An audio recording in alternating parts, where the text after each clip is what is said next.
Hey, what's up, you guys? Bloody Jacob here to bring you my Season 2 general review of The 100. CW's The 100, of course. And I think I've done at least in a couple videos I've mentioned that I've been getting into this show, and I finally caught up on it. Finally finished Season 2. Season 3 will be coming at some point mid-season next year, from what I read. And wow, that Season 3 can't come fast enough because this show is absolutely amazing. I really do love it. I really do love it for sure, man. And it's kind of late at night right now. I mean, I'm talking to you guys at 1:31 a.m. where I'm at right now. So this won't be quite as long or as detailed or in-depth as my usual general season reviews of shows. And I apologize for that. But I only want to go about 10 or 15 minutes here, to be completely honest. It's just because, I gotta do this. I'm doing this later than I planned on, okay? Because I just got back into Skyrim, and that's honestly been taking up quite a bit of my time. Also working on the Freddy Krueger tribute, which is now a Rest in Peace tribute to Wes Craven, which will be coming out tomorrow. Technically today, but you know what I mean. And, let my cat out. Gotta make a compilation, right?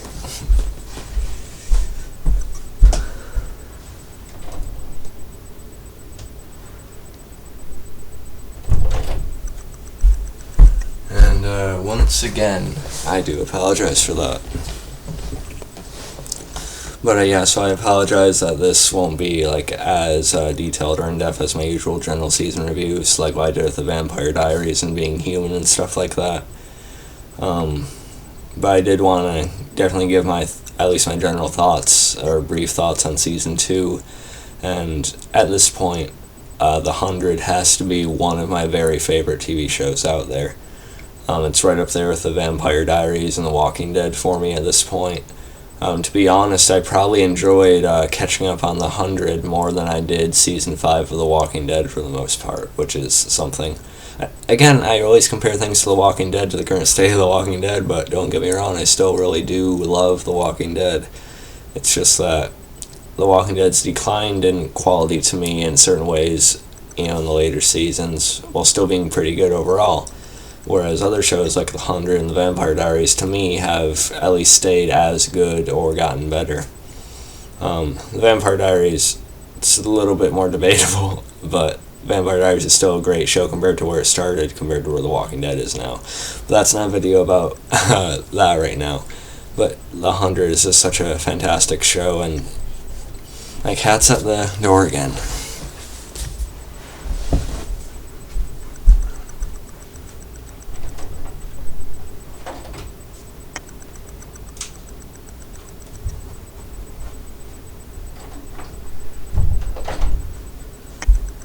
Once again, I'm very apologetic for that.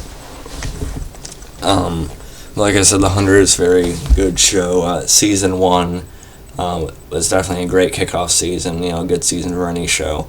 And which season of the show is my favorite so far? That's really hard to say at this point, considering I just finished Season 2. So I should probably let that settle a little bit more before I really say. Excuse me. My cat again.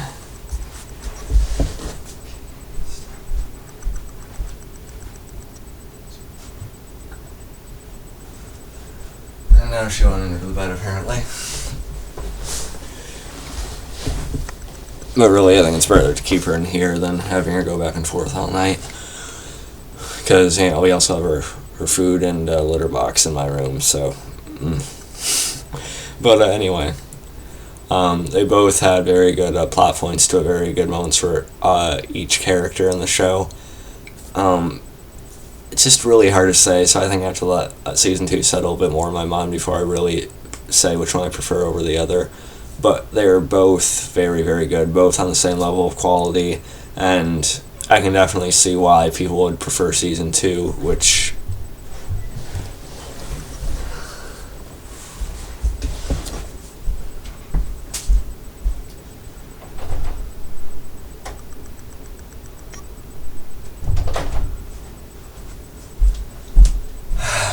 Wow. I really do need a compilation, don't I? But anyway, what was my point? What I was trying to get at? I can definitely see why people would prefer season 2, which a lot of fans seem to, and I can definitely see why people might have preferred some things that went on in season 1. So I do think they're both on the very same level of quality as each other, and they haven't taken a dip yet. If anything, it's only gotten better, at least stay as good as it ever was. So that's definitely a big hats off to the show. I can only hope season 3 is as good as the first 2, and I think it will be. Got a lot of faith in the people behind this series now. And like I said, I'm not going to be able to get as in-depth or as detailed with this, so I'm going to jump around a bit, as I do anyway. My cat's at the door again.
Wow.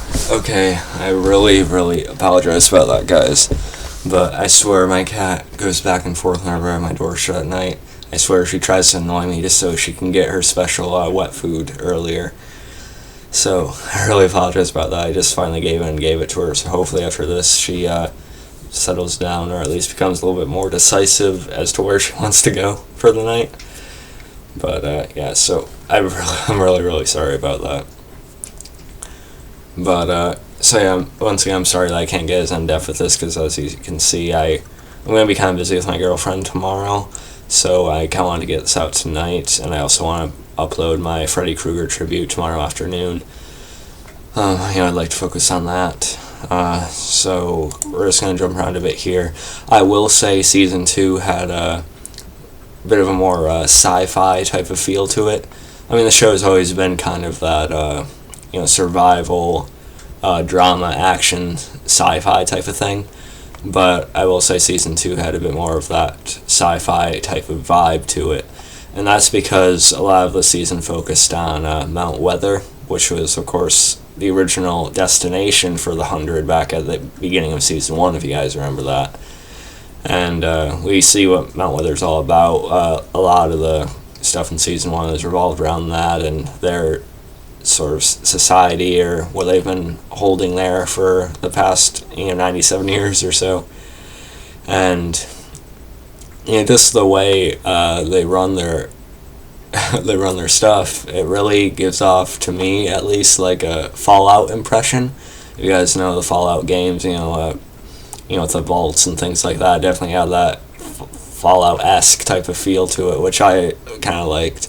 Not as far as the humor goes, but just the vaults and the way they were like keeping themselves locked in there, not just things they weren't exposed to outside. It just reminded me a lot of that, which I think is very cool. So the opener with all of that, of course, the continuation, finding out more about that cliffhanger we see at the end of season 1, was of course very good in the premiere. Another favorite episode of mine had to be episode 4, which was Many Happy Returns. Of course, I can't pronounce her name. I'm just really bad with names nowadays for some reason. Ditchin Latchman or something like that. I'm very sorry if I mispronounce her name, but I coursed. We're not talking about the strain right now. I'm sorry, it's late and my mind's going from my cat to this. Once again, I apologize. But I really liked her on this as Anya. Of course, you guys know I liked her a lot, as I mentioned, in Being Human. She played Cern, of course, Princess Cern. Unfortunately, Season 2, Episode 4 was her last episode on this show, but I thought it was very, very well done. Of course, I really liked how her characters developed and really came full circle by the end of it. And, she finally agreed to make peace, and she's seen more of Clarke's way and things like that, and I really liked the fight between them two, how Clarke sort of gained Anya's respect out of that fight, because Clarke actually bested her at the end of it, which is pretty cool.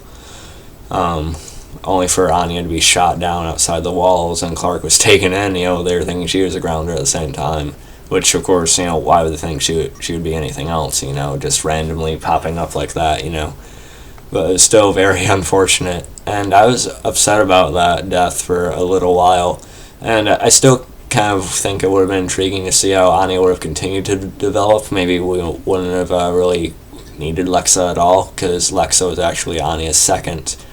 So I actually think I would have almost preferred that Anya lived and sort of became what Lexa is now. I think that would be cool. But I do like Lexa's character, and at this point, how I feel about Anya's death, still upset, of course. I did like her character, but I do appreciate the timing of the death, and that did come full circle and is really well written, really well done, well acted, and things like that. So I can't really complain about it anymore. I'm fine with it. But that's a very good episode. I'm just going off of things I wrote about the show as I went through the season on SpoiledDead.com, which you should check out. It's a pretty good site for The Walking Dead, and a lot of people talk about other shows too. Okay, but we're not talking about Spoiled Dead right now. Get on track, Babcock. And I'm sure every episode I enjoyed of the show, but the ones I posted about on Spoiled Dead were the ones that really stuck out to me. But every episode of the show, just like a lot of my other favorites, every episode doesn't really feel like filler. They're all very good.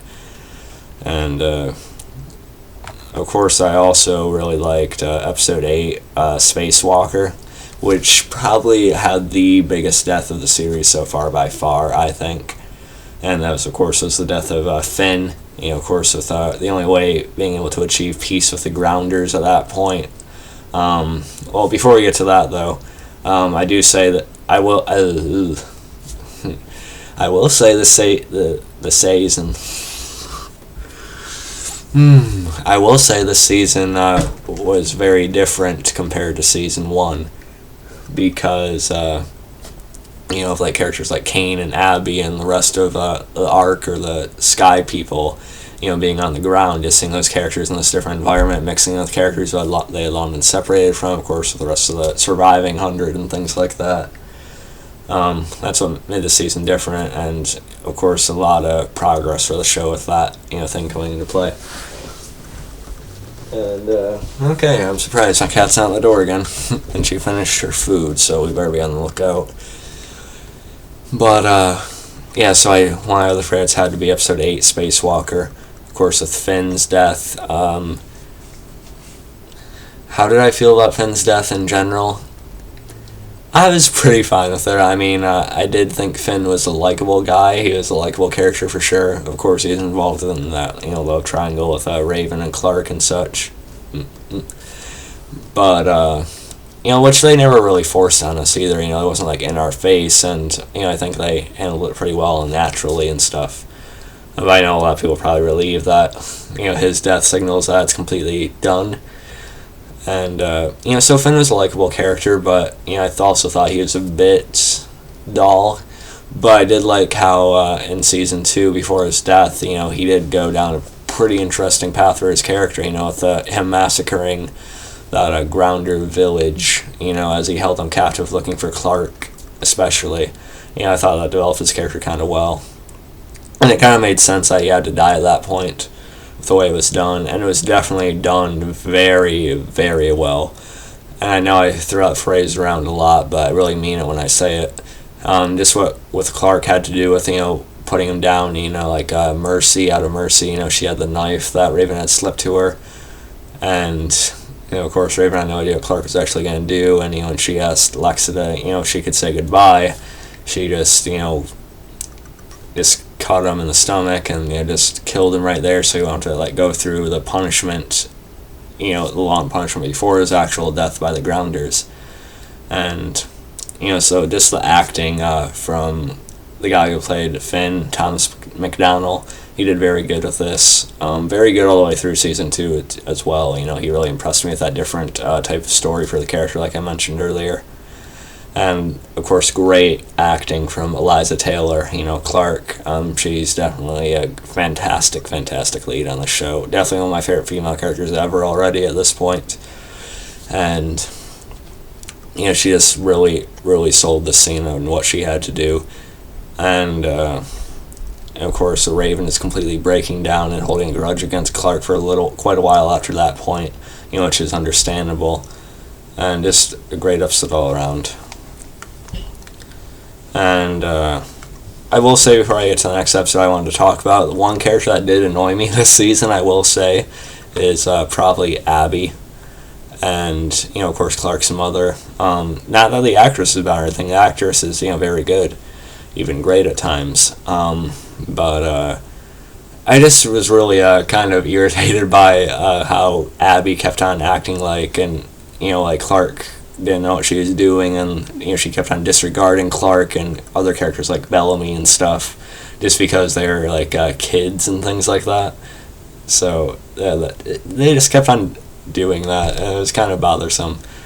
But so at this point, I don't really like Abby's character too much. Really, I'm sure her death won't come for a while, though. That'll probably be one of the shocking deaths in the later seasons, I think, maybe. Or maybe at the end of the series, I don't know. I've never read the books or anything like that. But also another episode I really did like a lot was episode 11, Coupe de Grace. I'm sorry, I can't pronounce things. And, I think that was the episode when Clarke really put her mother in her place here, with them capturing the guy from Mount Weather, and Clarke just making that threat to him and telling him to run back to, the president and stuff and tell him what she said. And, with giving him 6 hours of oxygen when he needed 8 to get back to Mount Weather alive. And my cat's out the door again.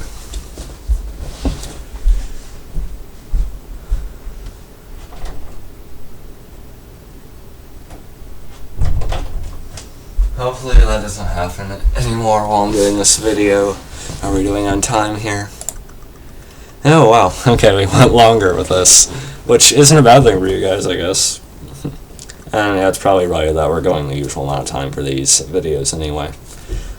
But I'm still not getting as detailed as I usually would with these type of videos, which I once again apologize for.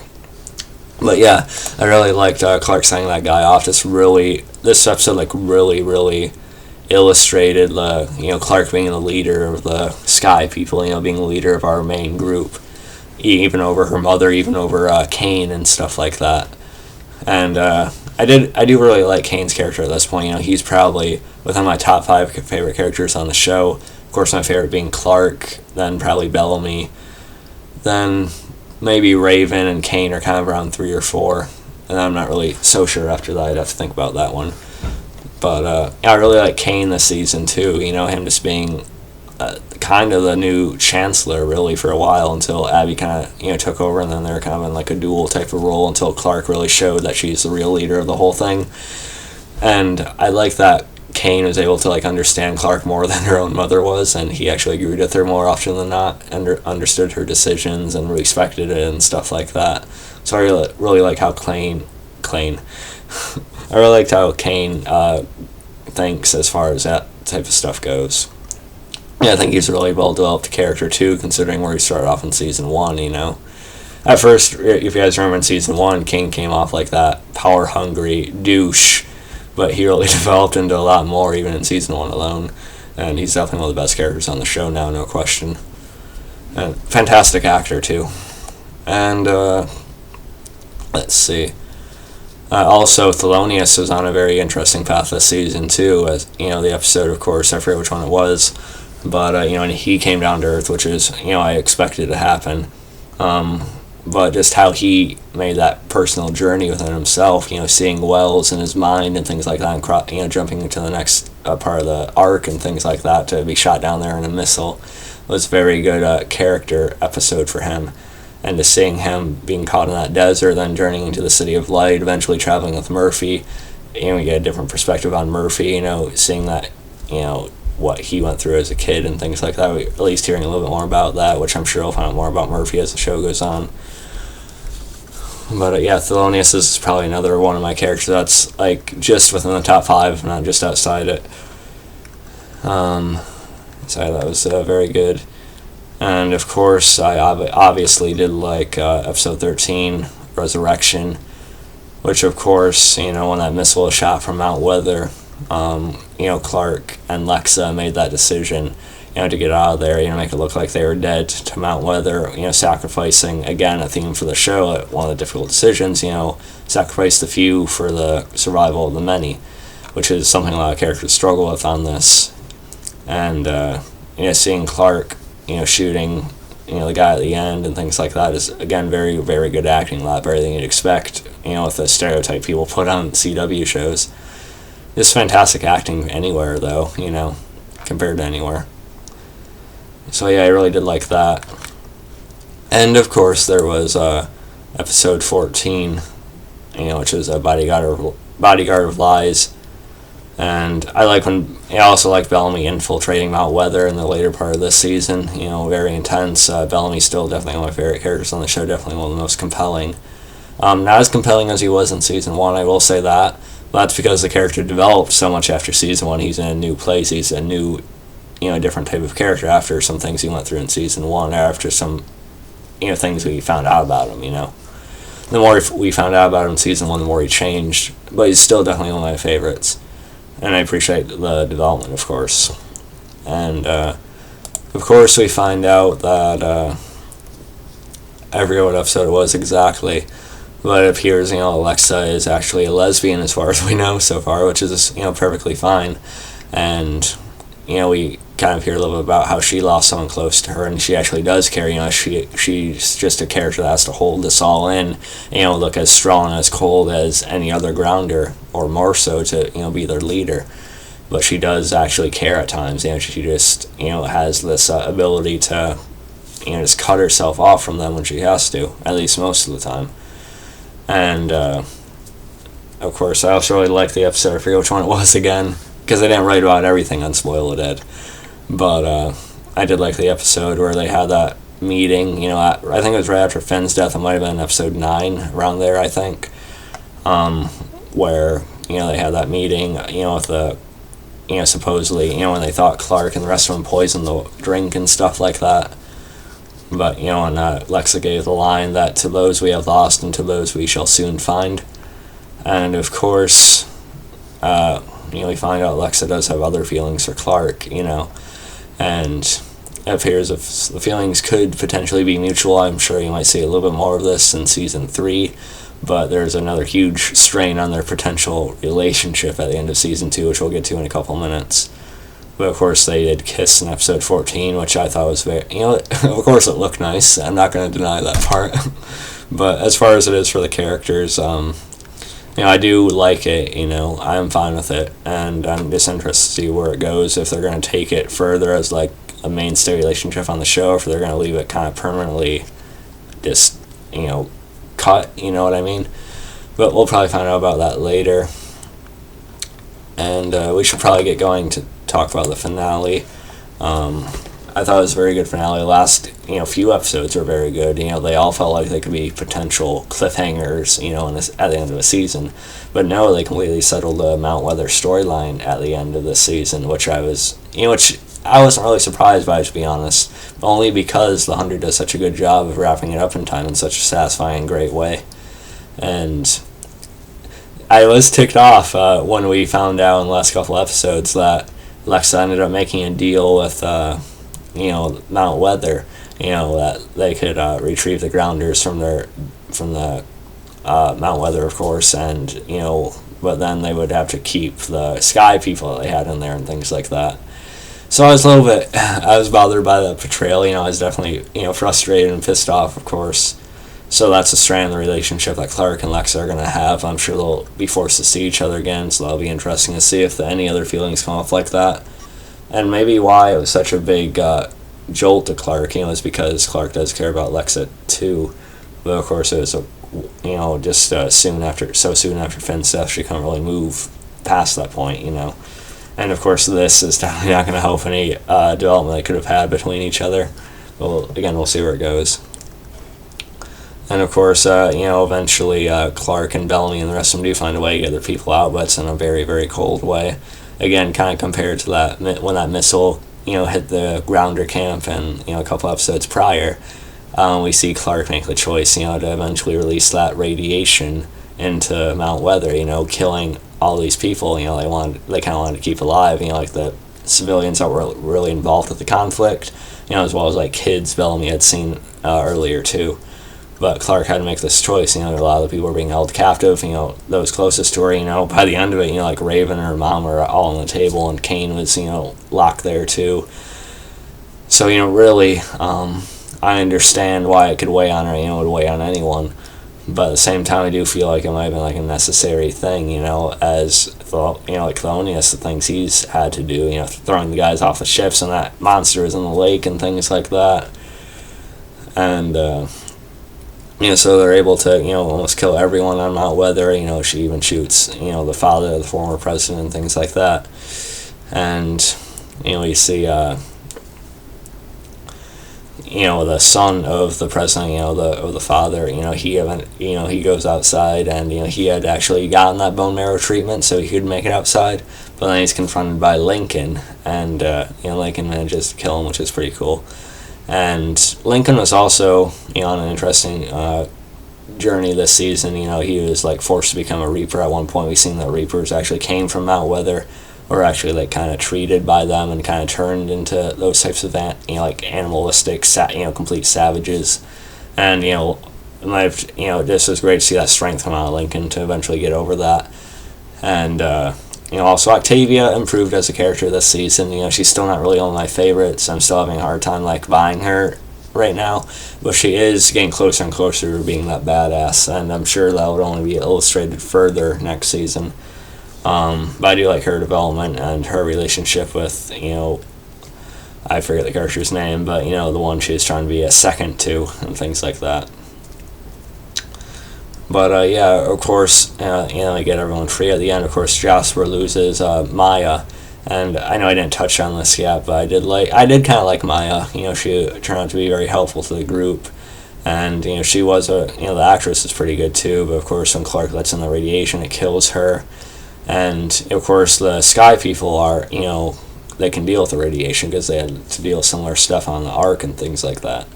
So Jasper survives, and it's hard to see him suffer a loss like that. But Jasper also really stepped up this season. He's definitely he definitely feels like a more important character now than he did at the end of season 1, just because the initiative he took up all of season 2. Being locked in Mount Weather and things like that. Really leading the people that were there. Before Clarke and the rest came along. So yeah, I really did like that. And Clarke kind of leaves at the end. She just kind of barely see the faces of the people at Camp Jaha, because which they named after Thelonious before he came back down to Earth. When he made that sacrifice. But anyway, she kind of barely see the faces of the people, because it would remind her of what she had to do in Mount Weather. With releasing the radiation into the facility and things like that. And I get that. I just wonder where she's going to go in season 3. Is she going to go to the capital that Lexa was talking about, or is she just gonna kind of hang out in the woods and sort of do a whole self evaluation type of thing, or something like that? I don't know. It should be really interesting for the character in season 3. So I'm really eager to see where she goes. And yeah, so that's all I have to say about this season. I'm sure there's a lot I missed, a lot I didn't discuss. So if there is something, feel free to leave a comment below. I'd love to discuss this more with you guys. And this video definitely went on a lot longer than I planned on. Of course, I was saying 10 or 15 minutes, and now it's going on 30 minutes. But I hope you guys enjoyed this video, and I can't wait for season 3 of The 100 to start. Again, it's supposed to be mid-season next year. It's going to be a long wait. I just hope it goes on for as long as it can, and it really does, go a full run, and it gets that ending. So, yeah, definitely looking forward to it coming back, though, and of course I will be doing weekly reviews if I can, when the time does come. And, yeah, I definitely plan on it, though. Catch you guys next time, most likely. I'll be uploading that Freddy Krueger, rest in peace, Wes Craven review tomorrow. So, yeah, I'll catch you guys for that, and peace.